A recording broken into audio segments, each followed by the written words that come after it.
So what I'm going to share with you are definite signs that you are actually tired, that you need to sleep, that you're not getting enough sleep. And then the second part will be, sure, you may feel tired, but it's not necessarily from a lack of sleep, but something else, and you're more run down. Yes, you may need to rest, but a good night's sleep may not fully cover this.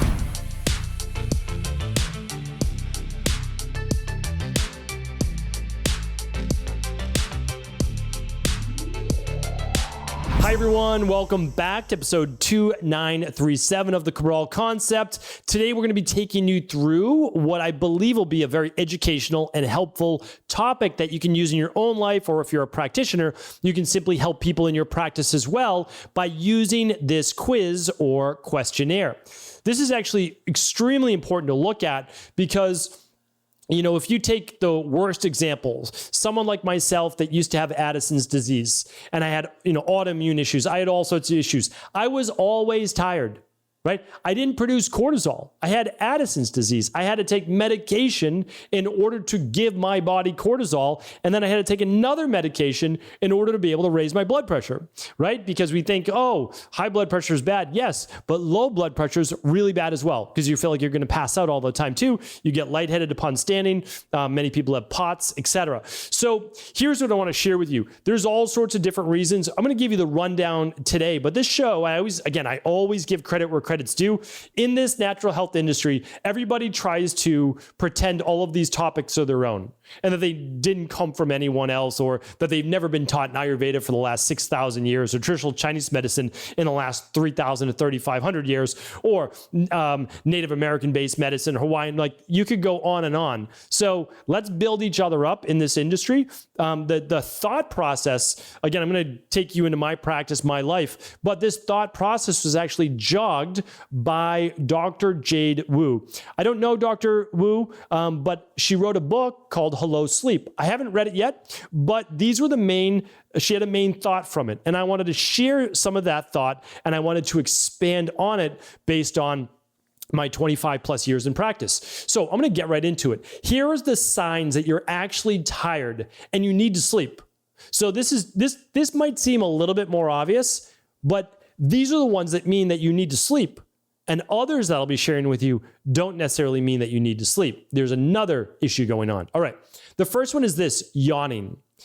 Typically, yawning does mean that you're tired, that your body is run down, is tired, and actually needs sleep. Okay, so that's a little bit different. Now, if you're someone that yawns all day long, or it's just every once in a while because you saw someone else yawn, so then you yawn, well, not necessarily that you need to sleep. If you find yourself yawning over and over continuously within that 30 minutes to 60 minutes, it's time to go to bed. It's time to actually get some sleep. All right, the next one is this: nodding off.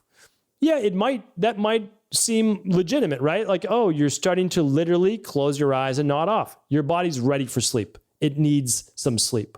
The third one is this: your eyes are feeling heavy and they're starting to close. You're not quite nodding off, but you're having difficulty. It's funny because we had friends over the other night, and it wasn't even that late. Honestly, it wasn't. It was just after dinner, but we just had a meal and it's dark out because it's wintertime. And we're all sitting at the table. All the kids were playing, having fun, and one of the adults that we were with, you could see their eyes just kind of like getting heavy. And it wasn't from a glass of wine or so that they had. They were legitimately feeling like they were going to fall asleep. So of course, I like to joke around, and I was joking around with them. I'm like, we have a guest room right over there if you need to take a little sleep. And they're like, yeah, I may need to, because it literally looked like you can tell when someone's about to fall asleep or needs to sleep. So 7:30, 8 o'clock at night, you can still be ready for bed. That's the truth. All right. The fourth one is this: losing your focus. So if it's difficult in terms of reading, you're reading a book, or you're maybe even trying to carry on a conversation and you keep drifting away. But the drifting away is not because you're getting distracted, but actually because it's difficult for you to stay focused. You're so tired. All right. The last one is this. If this is a legitimate one, not everybody's aware of this, but your body starts to downshift when it's time to sleep. Some people not as easily. My body does not do that as easily. It really doesn't. I need to manually help my body downshift. I've talked about this in the past. Some people produce higher levels of norepinephrine. Some people produce higher levels of dopamine. And I've always been one of those people. Now, as they say, it's a blessing and a curse. So my body will not tell me when it's time to go to sleep.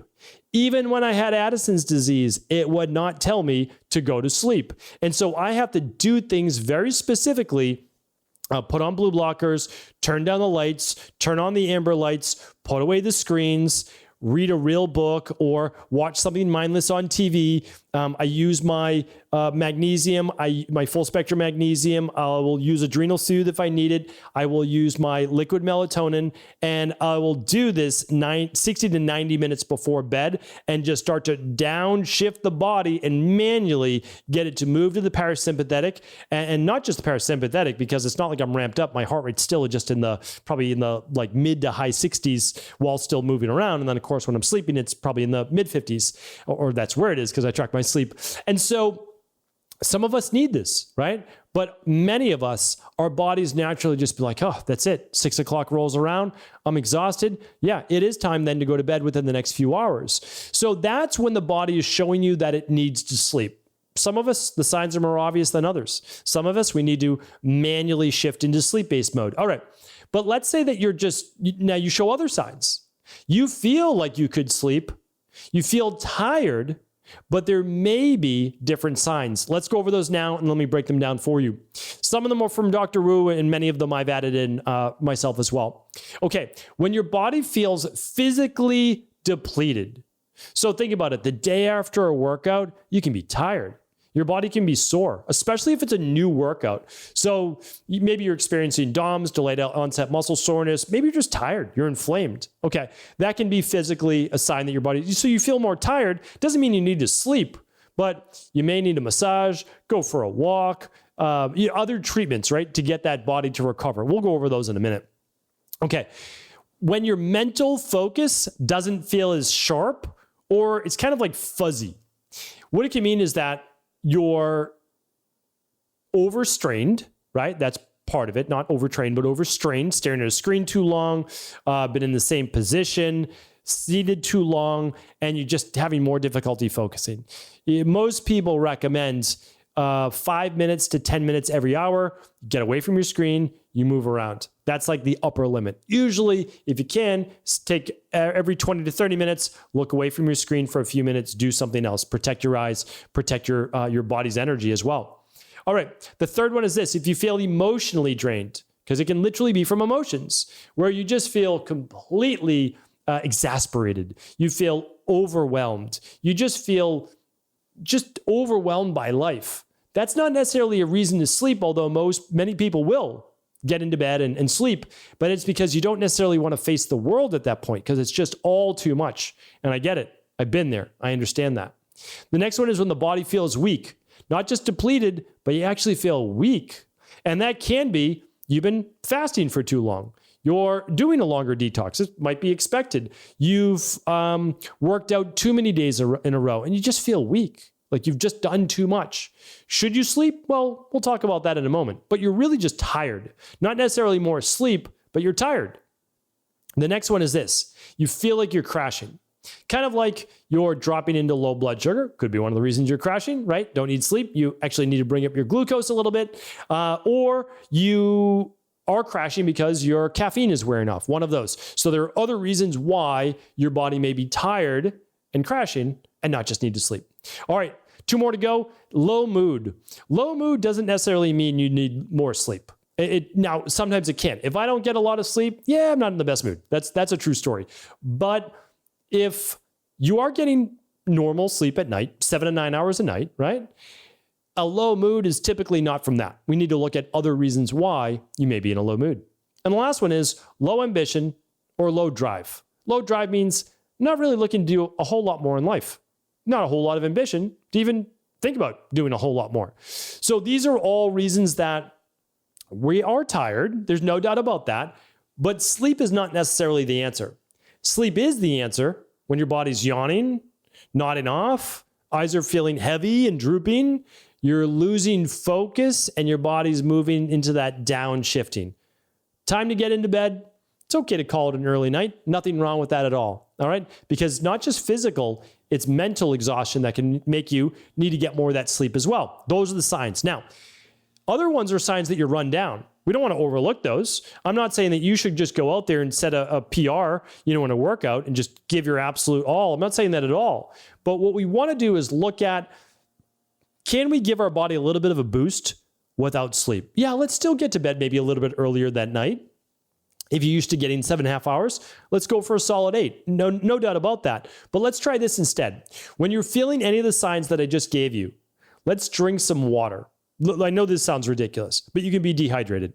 Have a nice 12-ounce glass of water and mix it with, if you like flavor, the Crisp Apple Daily Fruit and Vegetable Blend is amazing. Or put in your favorite, even just a favorite electrolyte, yes. Or just use some sea salt and use a squeeze of lemon and or lime. And that's a great one to do as well. If you need a little bit of a glucose pick-me-up, you can just do a half a teaspoon of organic maple syrup or a half a teaspoon of Manuka honey or raw wildflower honey.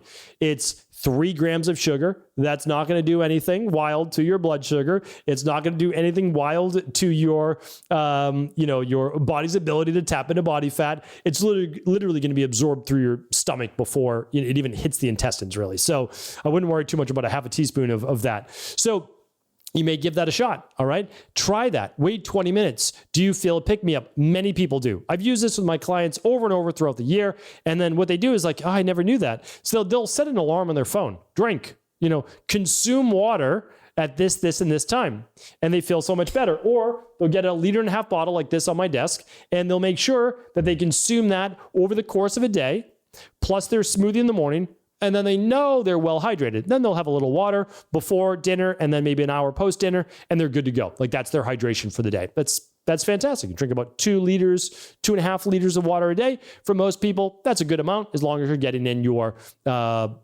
foods as well, which are going to contain the natural sodium, potassium, etc. All right, here's another tip.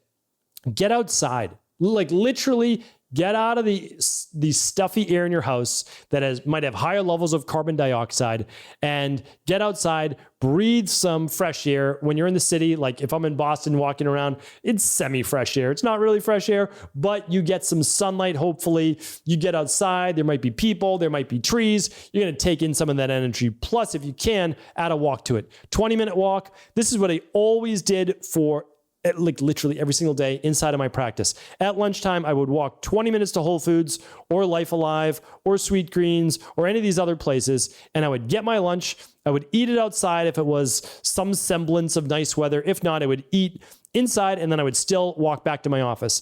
And that would be a complete reset, and I would be re-energized for what I call day 2, which is the second half of my day. And so I highly, highly recommend that. Just give it a shot. The next one is this. Use a light box to boost mood. I've done now 2,938 podcasts, or 37 podcasts. So what I want to do is link up to some of these. Head over to stephencabral.com/2937. And I'm going to put some tips there as well and some of these things that you can do. I can't link up the Crisp Apple, I'm sure, because we can't link up nutritional supplements, but that's a delicious, basically almost no calorie drink that you can add even some sea salt to. That's delicious, great pre-workout as well. But use a light box. All my resources are at stephencabral.com/resources. Light boxes have been proven to help with seasonal affective disorder. They've been proven to help with depression, proven to help with low mood. So put that on your desk or while you're getting ready in the bathroom in the morning. You need to stay really within a foot and a half of it, but look for like the 10,000 lux. There's so many great companies out there, but I've got resources for you as well on that. That's a great one to boost mood, boost energy. Because again, if you're in the winter and there's no real sunlight and it's gray outside, give yourself a boost. All right, the next one is this. Take some time away from your phone and your computer. We need to break up the day and not stare at our devices the whole time, which put us into a trance, like this zombie-like trance where time just passes and we're staring at this two-dimensional screen and it drains us of our energy. We need to snap out of it and we need to get back into this world, talk with another human, pick up the phone, go for a walk. Any of those things are fantastic. All right. Last one is this. Do a 5-minute movement workout, not a hardcore workout. You don't need to sweat. You can even do it in your office clothes if you want. So think about it this way. You want to just get your body moving. You want to move the blood in your body, move the lymphatic system. You also want to increase your heart rate, take in more oxygen, get your body pumping, increase CO2 levels, get the oxygen then to the tissues, and you're going to feel so much better. So what could it be? Well, literally whatever you want. Some mountain climbers, some jumping jacks. It could just be a sun salutation. And I'll link up a podcast on a simple, it takes you 30 seconds to move through a sun salutation, nice and slow. A great way to do it as well. You can do some cat-cow exercises for your posture. So all of these can be great, whatever works for you. I have my go-to that I always use in the morning. Very simple, very straightforward. I have my push-ups, I have my squats, I have my rows, I have my walking lunges, and then I have my V-ups. I do that every single morning. And then those of you who are a part of High Performance Health at highperformancehealth.org, you know that there's something called the 5 Tibetans as well. And the 5 Tibetans is something I like to be able to move that lymphatic system and may even have greater properties beyond that. All right, so what I want to share with you is the link once again at stephencabral.com/2937 for all the details. Head on over there, and hopefully this was helpful. If it was, do feel free to share this show with anyone you believe it could serve. Take care, everybody. Thanks so much for tuning into today's show. Before you go, don't forget to hit that subscribe button. I want to make sure that you're getting our daily content, not missing out on anything. Functional medicine, wellness, weight gain, weight loss, anti-aging, living longer, stronger, and all of the most cutting-edge research. And if there's any topics you want to hear, feel free to leave them in the comments below. Take care.